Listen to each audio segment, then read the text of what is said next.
பாஜக மூத்த தலைவர் தமிழிசை சவுந்தரராஜன் சென்னை விமான நிலையத்தில் செய்தியாளர்களை சந்தித்து வருகிறார். அந்த காட்சிகளை நேரலையில் பார்ப்போம்.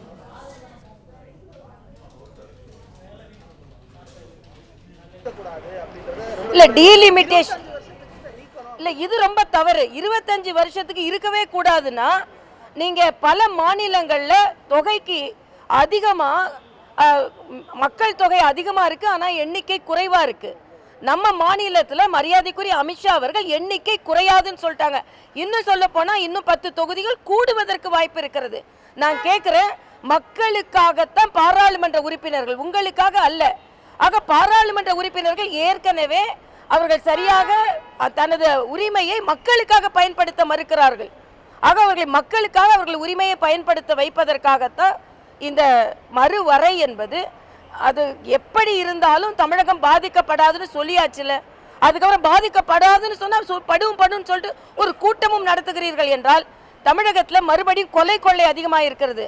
அங்கே திருநெல்வேலியில் கொலையுண்ட நபரின் மகன் இன்று என்னை கொலை செய்ய போகிறார்கள் வீடியோ போடுறாரு. வீடியோவில் மக்கள் தங்களது பரிதவிப்பை சொல்லிவிட்டு கொலையாகின்ற நிலைமை தமிழ்நாட்டில் இருக்கிறது. ஆனால் முதல்வர் தினம் ஒரு வீடியோ போட்டு கொண்டு இருக்கிறார். ஆக இது என்ன நடந்து கொண்டு இருக்கிறது தமிழ்நாட்டில்? நேற்று நடந்த கூட்டம் தமிழகத்திற்கு பெருமை சேர்க்கும் கூட்டம் அல்ல.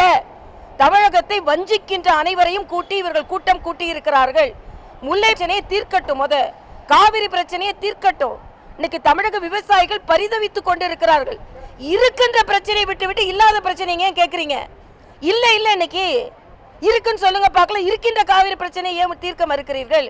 அதுக்கு சிவகுமார் அவர்கள்ட்ட தான் கேட்டீங்களா? இருக்கின்ற முல்லை பெரியார் பிரச்சனைக்கு நீங்க பினராயி விஜயன் தான் கேட்டீங்களா? ஆக அதே மாதிரி சிவகுமார் அவர்கள் பேசும்போது இங்க சொல்லிட்டு போறாரு, அண்ணாமலை அவர்கள் கட்சிக்கு சாதகமாக இருக்கிறார், மாநிலத்திற்கு சாதகமாக இல்லைன்னு.